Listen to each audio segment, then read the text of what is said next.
Trucks! Trucks! Oh, it's trucks. It's been so long since we've done a truck. And it's Jono. We have Jono in the truck again. Hello! Yes. Hello, Jono. Madame and Monsieur, we have gathered here today to discuss a little webcomic Yes. that's near and dear to all of our hearts. I have to warn you all In the that same way today's- that a pinworm is. I have to warn you all that today's topic is Homestuck.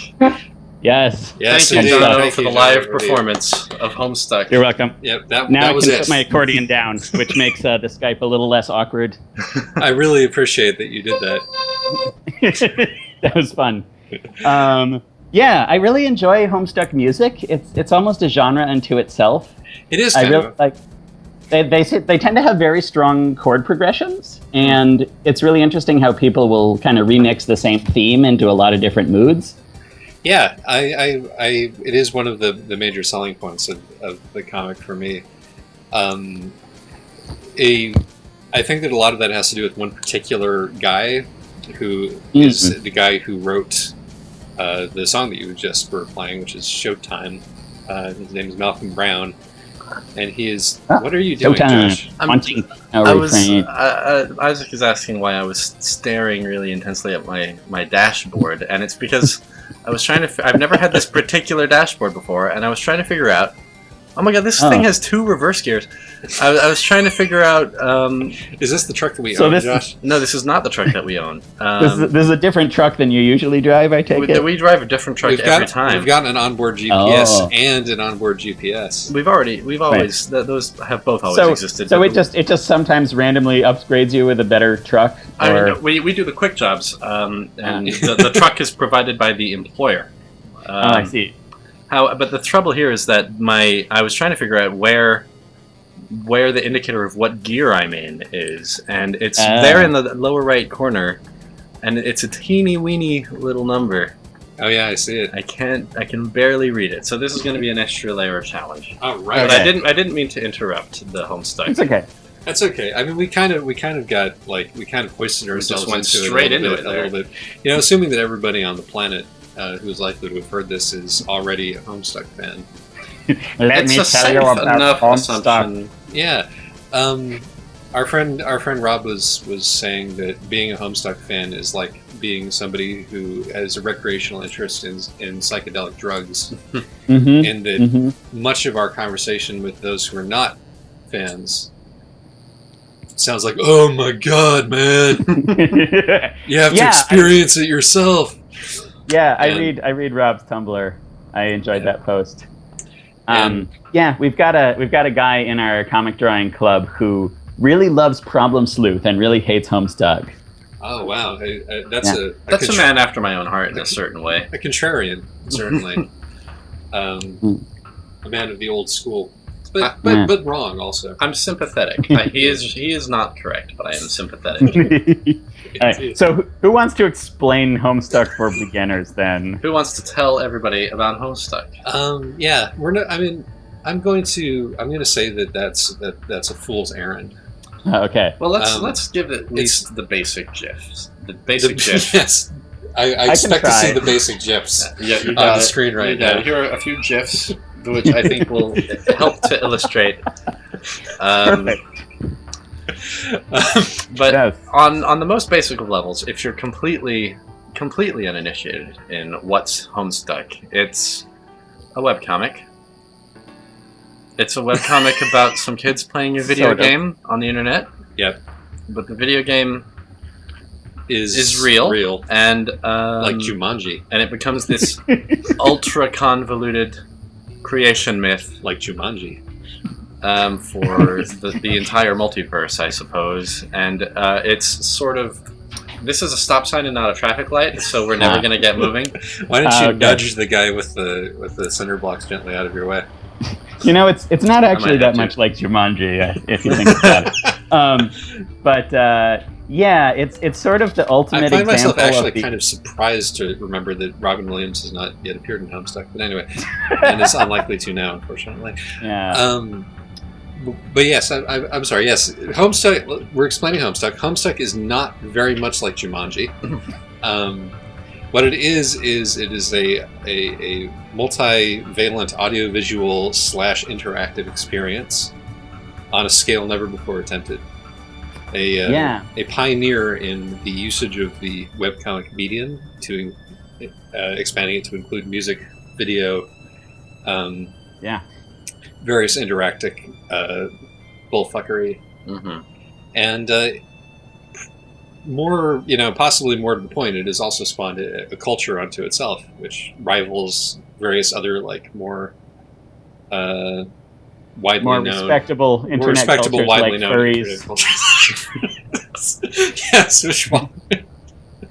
I was gonna say like the super hulaks or what have you. We're I would say it's about that same size and weight as a cult network TV show might have. It was the bedrock of my Tumblr experience for a very long time, and mine as well. I just drew my first Homestuck fan art on Tumblr. Well, congratulations! Thanks. In 2014. Yes, it's now circling among the terrible children who make up the Homestuck tag. That's awesome. You're getting notes. So, yeah. Even if you hate Homestuck, you got to admit that it's very unique. It's a thing unto itself. There's not really anything to compare it to, and I kind of think of it as the first real web original work of fiction that couldn't have existed in any other medium. I'm sure you can find earlier ones. I'm interested in challenging satisfy that, but I can't come up with another example. It's certainly the first one that achieved the kind of traction. It's the first popular. Because you can find earlier ones that are experimental and prove that point, but I think Homestuck is the first time I'm reading something and I'm this really feels web native. It's the fact that it was so community based and multimedia, and the fact that it's sort of a conversation between Hussey and his audience reminds me of when that phase in the evolution of movies when they stopped being plays that were filmed and started being their own thing. It's kind of like webcomics reaching that point and not just trying to be a paper comic on the web. Yeah. Well, he has published it as books, or at least 3 volumes worth of it. That really stops, didn't it? It's really not. I think that he just realized that wasn't a thing that was going to be able to happen. I think if I was going to end up having all of Homestuck on my bookshelf, it would fill up my entire bookshelf.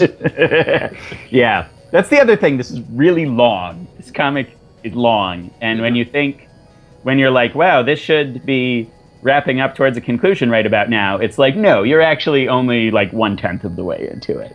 Yeah, this is a problem. This is a problem that this author has, and one that he is acutely aware of. Oh yeah, to the extent that the comic is basically now about this problem that he has. Hussey's amazingly self-aware and eager to parody his own writing quirks.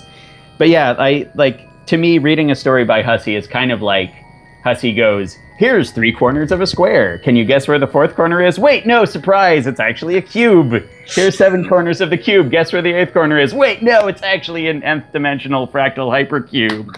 It's a tesseract, which works very well.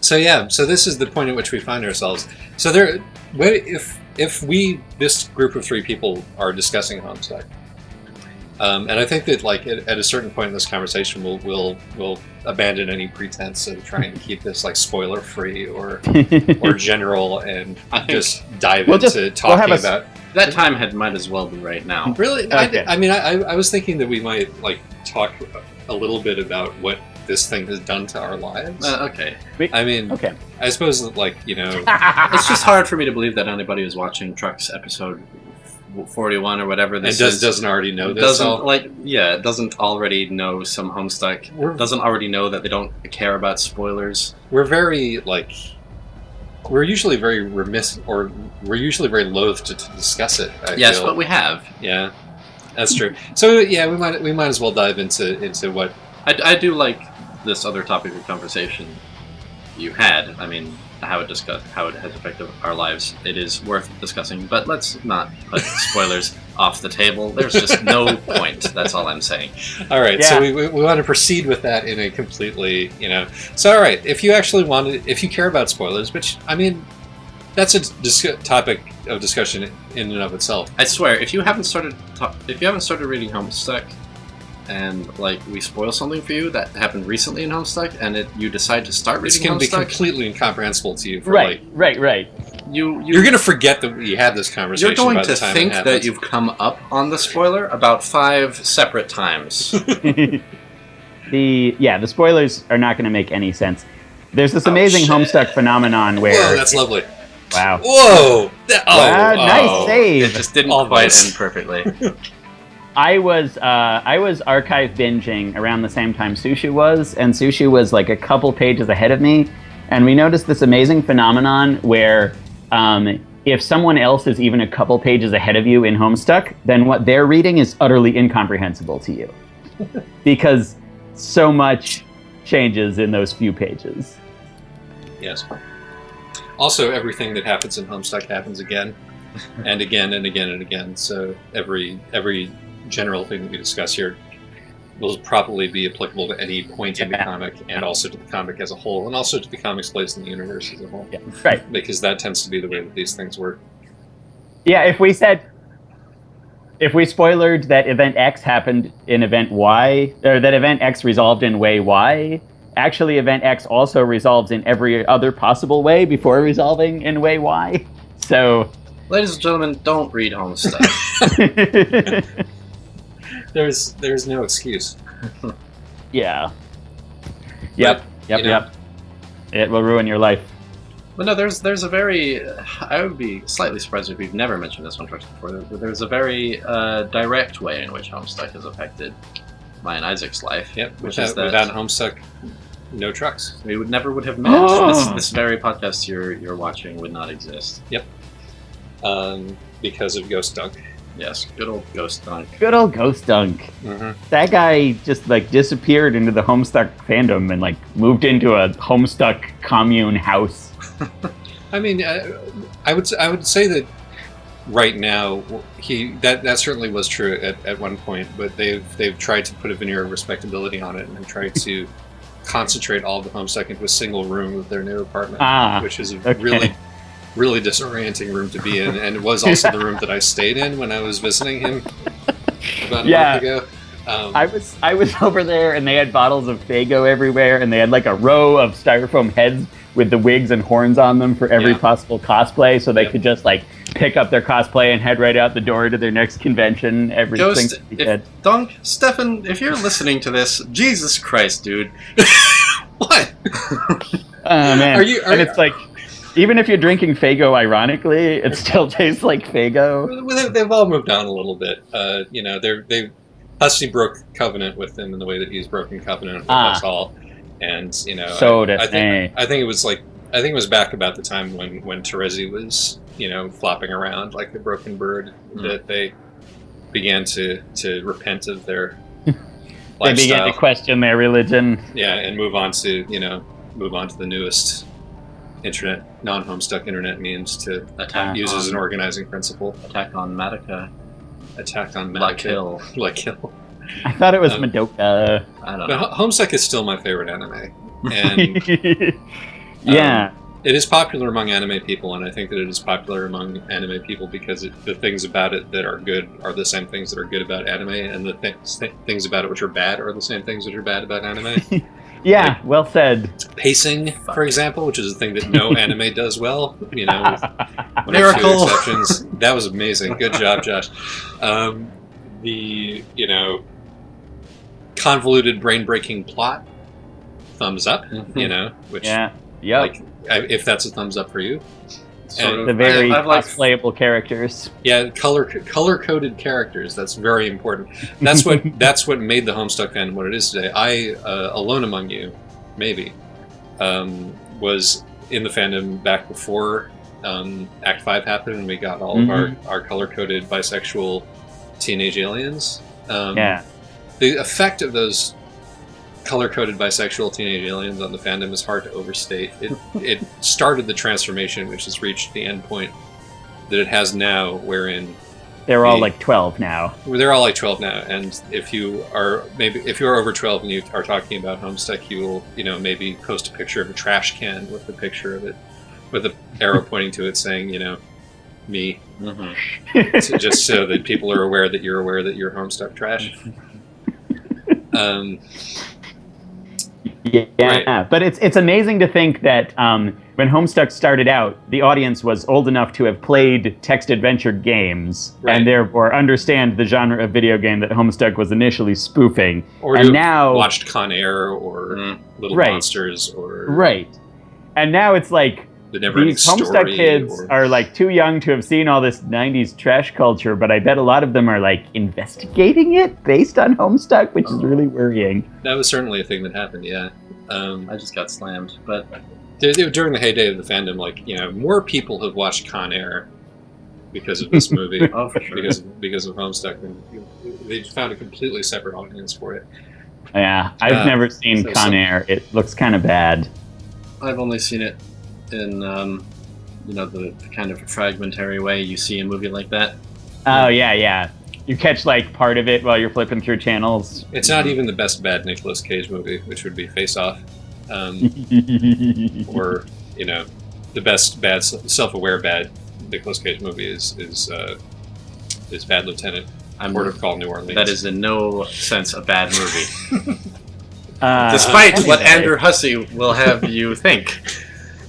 Yes. It's interesting how anime Homestuck is. It's interesting the extent to which Homestuck is an anime, given how much Andrew Hussey claims to not know or care about anime. Like, he only mentions it in the comic to make fun of anime fans. Mm-hmm. Which is the other thing that Homestuck is mostly about now, is making fun of the people who like it. Yeah, it's really... I sometimes think of Homestuck as basically a series of... it's like a game where Hussey wins if he gets you to stop reading. Right. So Hussey's like, will you keep reading if I do this? How about this? How about if the character who talks the most talks in white text on white background, so you have to highlight it all? Will you keep reading if you have to translate Morse code in order to read it? Will you keep reading when I turn the entire comic into a comic about making fun of how dumb you are for liking this comic? If you really think about it, Homestuck is kind of like a sequel to Hell.com. I don't know what that is. Wow. I don't either, but I'm using my imagination. It was an early internet art project, which was kind of, it was discovered mostly by people in the 90s typing Hell.com into their browsers and finding that it really existed. And like frightened children clicking on a down-facing arrow and discovering what was basically a bunch of kind of interactive, abstract internet art things. This was back when it was called net.art, Oh yeah. Oh man, I kind of miss that era of the internet. Zombocom. Yes. We had a conference room at Mozilla called Zombocom. Oh my god. Because all the conference rooms were named after internet memes, and they were all named. Lord. I mean, I know which conference room I'm going to. Anything is possible in Zombocom. That's right, and everybody would say that every single time we had a meeting there. Anyway, among the ways that Homestuck screwed up my life was actually that I got to have a really fun Homestuck group cosplay experience. Yes. With Blurreds here and a bunch of other cool people. So that was a positive. That was a positive life messing up type of experience. That was good. And I chose to cosplay Tavros, and then later on, at my next cosplay, I chose to cosplay Jake English. So I have a pattern of choosing to cosplay characters who I then read a little further and discover that character is terrible. But it's okay. Still proud of the costumes I made. I believe that Rob still, Rob unironically identifies with Tavros, and therefore, Yeah. Poor Tavros. Poor Tavros. That's really all there is to say on the matter. You know what? A good Basically, a troll who belonged in the pre-Scratch Troll universe, who was born in the post-Scratch Troll universe and couldn't handle it. Yeah, well, I mean, there's always the open question about, like, you know, how terrible this universe actually is, and how much of it is just Karkat, you know, making things up. Which we will get to see the answer to that question in the video game. Should we start talking about like actual opinions about specific Homestuck plot lines or content? Well, I mean, I wanted to point out that one of the things that I think the thing that has been the strongest thing in Homestuck, and people will disagree, is the character writing. Yeah, is the single best part of Homestuck. Even if the plot's doing something like completely stupid and irritating, like you put Dave and Karkat in a room together and let them talk to each other, and I'll read that all day. It's funny because it like the characters and their relationships have more than enough DNA to form a comic. Mm-hmm. You know, like the Paradox Space version of Homestuck. If Homestuck had never been anything other than Paradox Space, you see what I mean? Just the characters. Trolls, the sitcom. Yeah, just Dave and John talking about the latest Nick Cage movie.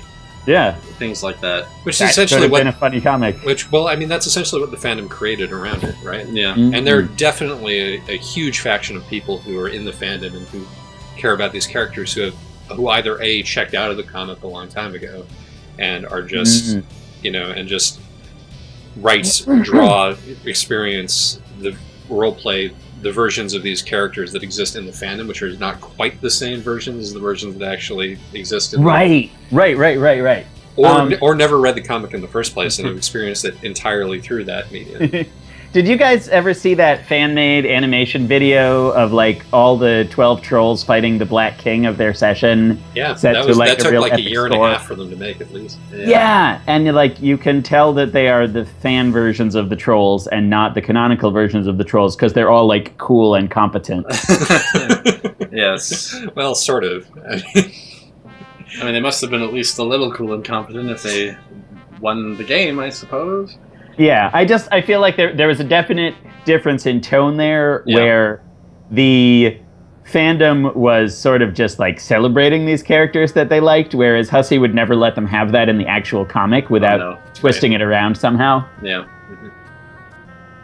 It's like the fandom, you know, the fandom papers over little things, and like, you know. You will never hear about the fact that Equius is like a huge controlling racist, you know, shithead anymore. Yeah, that vanished long ago in and it's like basically his central characterization in the comic. And he showed a little bit of human empathy at one point right before he died. Yeah, and that's his character now, as far as everybody else is concerned. Man, Equius was. I found him really entertaining to read, even though, you know, he was not somebody you would want to know in real life. Well, I mean, that's the best thing that Homestuck does is the villains. I will maintain to this day that Briska is the best character in Homestuck. You know, in a Briska's sense, great. In a sense, extrapolating these good people from the characters we got is not so far from the text of the comic. I mean, it's all a big, and I think probably the richest and best theme in Homestuck, at least that I can think of right now, is this whole idea that it's a hero's journey, just kind of literalized and abstracted in a number of really weird ways, and that it's all these characters going through an adventure which was tailor-made to help them overcome their character weaknesses. And in a way, like the characterization of Equius as a non-shithead is sort of a what if, you know, a what if he had not been killed. They're not actually putting in anything there that's not in the comic. Sure, right? And that's the thing that I loved the most about the color-coded alien bisexual teenagers was the fact that even though they all represented some of what we thought of as the worst that the internet had to offer in their various ways, they were all also relatable and fun, and interesting. It's one of the themes I really like about Homestuck is the idea that somebody who's introduced as a literal internet troll, like when you get to know them on the other end of their internet connection, actually might have a lot of redeeming qualities. While still not being any less of an asshole. Right. You know? Yes. Like he's even making Caliborn kind of sympathetic these days, which I would have thought was impossible after what that guy did. Well, I mean, that's sort of like this is a major tension in Homestuck, right? Is that on the one hand, it is like super welcoming in that it gives like nerds, it gives like nerdy shut-ins who primarily have internet friendships, like a mirror, and paints them sympathetically, and crafts like epic drama from that sort of circumscribed area with one hand, and then with the other hand it punches them in the face repeatedly over and over and over again. Sure does, from so many different angles. You never see the next one coming. Right. It kills you and kills you and kills you and kills you. Yeah. I will never stop killing you, they say. Great. But sorry, yeah, go ahead. I was going to say, Josh, I haven't heard how Homestuck screwed up your life yet. Well, we did talk about it. It introduced me to Isaac. It performed so the horrible, unforgivable crime of introducing me to Isaac. So not only was there no trucks, there was no Josh-Isaac friendship at all. He's not sitting in this room. Yeah, I don't know where I am if Homestuck hadn't intruded in my life. Wow. Like, in the most fundamental of ways. Wow. Like, how did you two meet then, exactly? Well, we met through Stefan, who I met through my group of friends, which was once upon a time a Homestuck fan club. Yeah. Really isn't. Not so much anymore. Almost all of them hate Homestuck now. Yeah. But yeah, like he came to New York one day and said, "Cool, I'll introduce you to my sister and to my friend who also lives in New York." And I was like, "Neat." And Isaac and I hit it off from there. Yep. Great. And the rest, as they say, is history. Yes. Yeah. So should we talk about coming to hate Homestuck and possibly coming to like Homestuck again after you have come to hate it? It does seem to be the. It's an experience that we can all relate to as Homestuck fans. that was my character arc recently. Well, here's the thing, right? Is that Hussey is really good at writing, and he has been writing badly intentionally. Is that so? I mean, either he has been writing badly intentionally, or actually, I think that a better way to put it might be that he is aware that he is writing badly and is unable to stop himself. So contents himself with writing badly and pointing out how he's writing badly as he writes badly. Has he pointed this out recently? Spell this out for me. Well, there's the entire act that there's the entire Homestuck arc where he just mercilessly makes fun of Homestuck in its entirety. Yeah. You can interpret that as making fun of people who are critics of Homestuck, but it's really too persuasive. Right. Is it really? What I remember of Homestuck is like it bears very little resemblance to Homestuck. I mean, it's like all of the it calls itself out on things that just aren't true of Homestuck, like all of the female characters being auxiliaries for the men. I mean, it's doing two things at once, right? I mean, it's on the one hand, it's characterizing Caliborn, but on the other hand, it's like, look at all of this, using the same art over and over and over again. Look at all of this clip art in the background. Look at all, and look at how the story doesn't go anywhere for pages and pages and pages, and look at how, Yeah, when Caliborn says, I'm going to pretend that this command was typed in by you, but actually it's just made up by me, and I'm making the guy do whatever I want him to do while pretending that he is also you and doing something that you wanted him to do. It is a transparent ruse that only the most foolish people would fall for. It's like, I don't think Hussey could have written that without, believing at some level, having some level of guilt for his crimes against narrative, right? Like, it hits pretty close to home. Like, Caliborn's got a pretty good point there. Yeah, I mean, I think that there's certainly the bit about like his Kickstarter. I think certainly he is like I didn't hear a lot of people actually like decrying him in the way that he is decrying himself there. That seems to come mostly from inside. What did he say about the Kickstarter? Oh, he's caricaturing Caliborn as a version of himself who is just like this histrionic artist who feels that he deserves all of this money in order to to make a slightly better webcomic. I sensed some real guilt over how much money he got from the Homestuck Kickstarter projected onto this horrible little skull monster running like a flagrant ripoff Kickstarter. One gets the sense that like he is, as you say, actively trying to drive people away, and that he's not comfortable with the size or the nature of the fandom that he has. But he's kind of also doing the things that he is doing in order to like try to drive people away are not the kinds of things that are going to drive the smart people. I mean, that are going to drive like the dumb people away. They're the things that are going to drive like the people who are not freaks away. If you see what I mean. Yeah. Well, okay. So like, I stopped reading before Homestuck, and I stopped reading like partway through Act 6, Act 5, and then like fairly soon after I stopped reading, he went on hiatus for a year. And so what got me to stop reading was not when he went into like total self-mocking mode. It was before that, when there was just a whole lot of nothing happening for a really long time.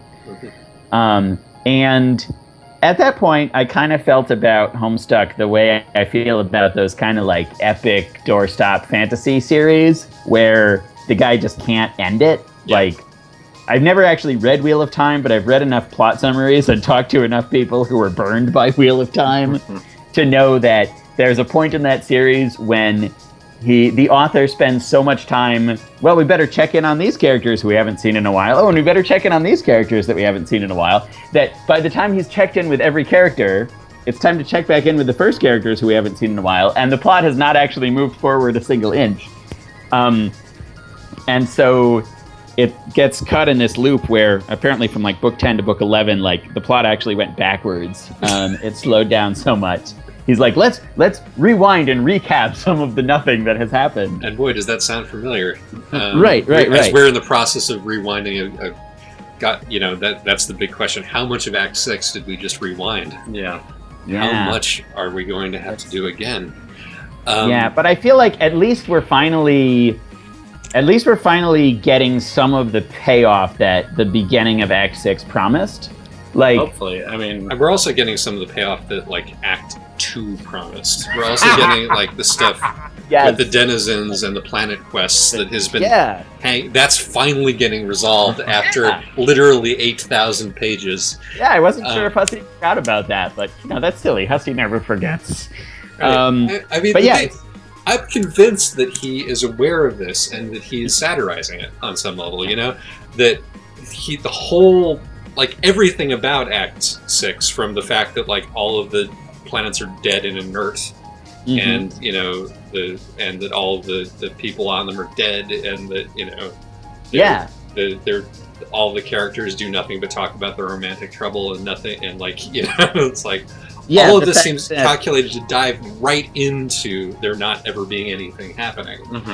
I'm sorry, but you're going to say something, or did you? Yeah, it's a story about waiting around. Yeah, he does a very good job at conveying the theme of waiting around for something to happen, and it's I think it's telling that the most commonly used piece of music in Act 6 is that damn elevator music. That seems to play on every other page, and the fact that like he created this bizarre like 3-year time skip, and then instead of skipping the time skip, he kind of wallowed in those 3 years that nothing was happening, but for no reason other than that he decided there was going to be 3 years when nothing happened. He created a situation where literally nothing significant could take place. And most of it happens in either like the Void Session or in the Outer Ring, both of which are like literal limbo zones. And anything that does happen that is somewhat relevant or significant happens off screen, and we're told about it. Right. That drives me nuts. But you guys are saying something very strangely in between a criticism and this was all on purpose.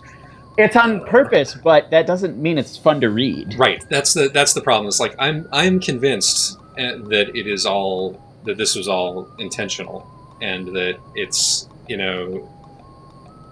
that it's a commentary on what is like this comic is about, it's a creation myth, but it's also super about coming of age and developing as a person, and the whole like getting caught in limbo and doing nothing thing is like very important as the flip side of that coin.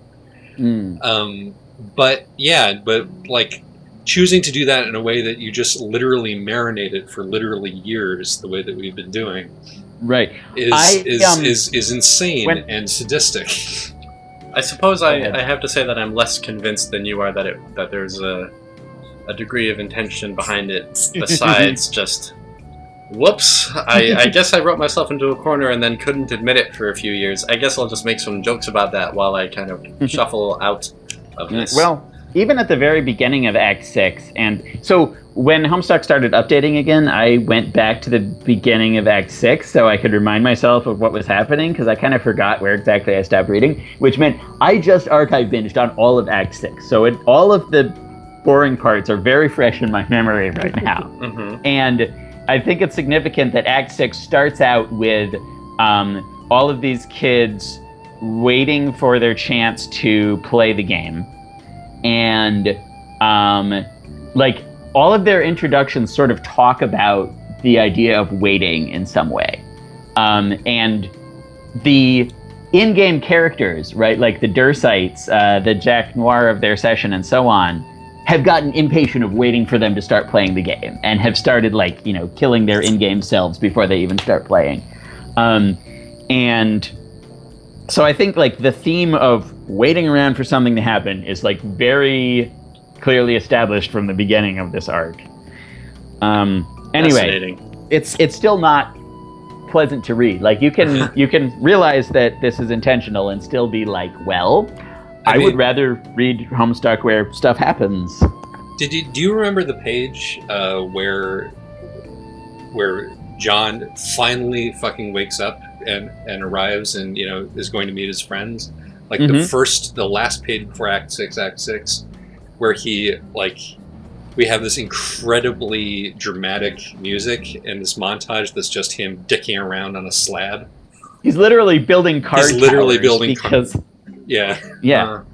And it's like this is the end of, this was the culmination of that arc, right? Yeah. In this glorious explosion of just dicking around, not doing anything.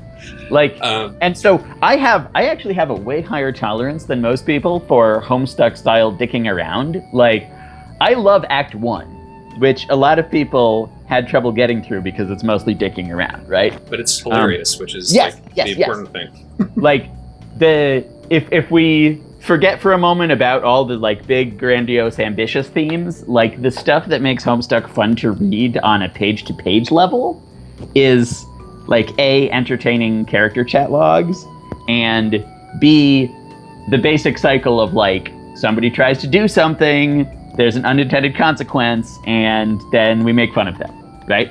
Which is represented by like, here's the link with the action on it, you click that, it takes you to the next page where you see the unintended consequence, and then there's some sarcastic commentary underneath about how it didn't do what you expected. And that sort of basic rhythm gives Homestuck like a texture that's different from other comics. And I mean, it inherited this texture from the earlier MS Paint adventures like Problem Sleuth. So those also have this same kind of texture. And I really enjoy that texture. But there's huge chunks of Act 6 where there's not even any commands. There's just those blue rightward pointing arrows. It just drifts and drifts. Yeah. It's still in that phase, isn't it? And it's, I guess in a lot of ways it still is. Like, and whenever it's rightward pointing arrows, I think it's symptomatic of kind of a problem with the basic format, which is that those are stretches where the characters are not taking any concrete or specific actions towards their goals.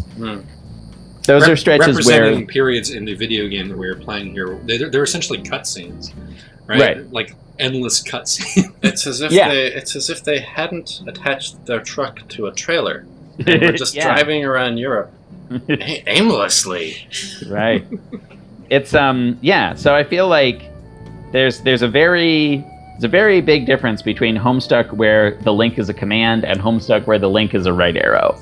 And I'm sorry. A lot of Homestuck, where the link is a right arrow, also involves omniscient alien narrators info dumping, setting exposition on us, which is also extremely tedious to read. Like, for me, a big part of the appeal of Homestuck is these kids are discovering the rules of their environment by trial and error, by exploring it and trying things and seeing the results. And I enjoy that. And so I hate when, instead of doing that, they get told a bunch of stuff by an omniscient alien narrator. Or, as you said, a cutscene. Yeah. There's a comic about storytelling, and all of the omniscient narrators are villains. Including the author. Including the author, who's clearly a villain. Yeah. Which I think is another thing which is probably considered intentional. That's the thing about. Josh was saying earlier about how it looks like he just fucked up and then tried to pick something out of it. The beauty of Homestuck is that it is always so texturally and symbolically dense that people can pick all kinds of insane shit out of it, and I think that includes the author. You can build consistent themes out of things that seem coincidental just by tweaking the end part so that they all fall into place. And whether that was planned all along or not, it's equally effective. You make a callback to something, and then that thing retroactively becomes foreshadowing. Right. And because there is so much of it, there's he has a lot of opportunities to dick around in that way. Yeah, I think that shall I pick this up for you? Yeah, go ahead. The main thing I'm taking from this conversation is that I kind of miss being in the state where you guys are, where you're fairly familiar with the goings-on of Homestuck, and you can have concrete opinions. Like I feel like I fell off the. Not the bandwagon entirely. Like I still have generally warm feelings toward Homestuck, even if I feel like it has made a number of serious mistakes. But I have been kind of half privy to the goings on for a long time now, and it is no way to read Homestuck really. I mean, it's not just a story where you can kind of say, well, I'll just kind of get back into it when the plot picks up again, and all this stuff won't have mattered. As much as it might seem that way. But at the same time, there's no goddamn fucking way I'm going back and reading all of Act 6 to get my Homestuck hat back on. I think somebody ought to make sort of a highlight reel of Act 6, or like a list of here are the sections that you actually might want to read. Because, in Act 6, Act 3, there's actually some real cool flashes that are both plot relevant and character relevant and fun to watch. Yeah, I remember liking them. Yeah, so it's not all bad. There's probably just somebody could identify the skippable regions, skip the trickster arc, skip the Beforest trolls. Oh Jesus! Yeah. The Beforest trolls exist in the fan universe and are far more developed and loved and discussed than they ever were in the comic or ever will be. So don't bother reading reading the source. Just go to the fandom. Man, so I actually Sure. Oh, there we go. After my binge, when I actually got caught up again, I discovered that the place where I had stopped reading was basically right before it started getting interesting again. Indeed. It was sort of right before the original kids got to the new session, and once that happens, stuff kind of starts happening. Yeah, a bunch of really stupid stuff. That's to many people. I think that's the worst part of the comic is the beginning of that part. Partially because there's been so much build up to getting things going again, and then everything goes so spectacularly badly. Yeah, that's true. And so many characters begin acting out of character all at once. Well, there's a larger discussion to be had there. I don't actually think that's true. Well, tell me about the characters you feel are acting out of character. No, we only have we are at our destination. We're at our destination. Oh, no. So let's wrap up by saying the things that are speculations. The speculation that John and I worked out is that Caliborn isn't Lord English somehow, or that the idea that defeating Lord English is the point of the comic is a red herring. I'm with Dave when he's like, why are we supposed to hate Lord English again? He hasn't even done anything to us except in an extremely roundabout way that we've just been informed of by narrators, right? Mm. It's almost like his status as villain is sort of like an informed attribute, like when a book tells you that a character is smart instead of having them act smart. Right. And it's, again, since everything is making fun of video game conventions, I kind of feel like Lord English is the designated video game villain who might be the last boss, but isn't actually that relevant to the story. And it's like this was tipped off from the second that we actually saw him. Because he's ridiculous. Yeah. I would be very disappointed if it turns out that like the final climax of Homestuck was just like fighting Lord English, because that's not really what's been motivating any of the characters we care about. It would be emotionally unsatisfying, and so I'm waiting for some kind of final twist there. Yeah, they're definitely going to be. I think that there's the whole Wizard of Oz motif is going to end with a pay no attention to the man behind the curtain kind of a deal, with the true villain of the beast revealed to have been Andrew Hussey all along. Of course. Yeah. The and then the big piece of speculation for me at this point is like, what in the hell even is happening right now? But that will be partially answered in approximately 2 hours, and so whatever I say about it now will be obsolete by the time we get this onto the internet. But yeah, like the timelines are so scrambled right now that it's impossible to even say what it would mean for something to be happening or not happening. my theory, which I mentioned on the internet, is that if we are in fact going to a timeline in which John was dead and he is now re-entering it, which does seem to be the deal, then that means that John never had the Ring of Life, which means that Vriska might be alive. Vriska might be back. A possibility. Yeah. What a possibility. Can I also say I'm really enjoying the John Roxy interaction? I've had this called literally since 2012. Me too. I called it with you. Yeah. We called this one together. Nice. But it's like, I guess when I said it's finally starting to fulfill some of the promise of the beginning of Act 6, like to me, a big part of that promise was getting to see the new kids and the old kids interact and how their personalities would bounce off each other. Yes, and it's at last happening. Yeah, we got zero of it until like this current sequence. Yeah. I mean, I think that it would underline how shitty the. Well, anywho, that's Homestuck. Yeah, it's pretty weird, guys. Yeah, I think that we had no trouble filling 50 minutes with Homestuck Shatter, and time will only tell whether any of it is interesting to anybody who's not a Homestuck fan. At least it wasn't more video games. Exactly. Onward and upward from here. Next time, Civil War cosplay.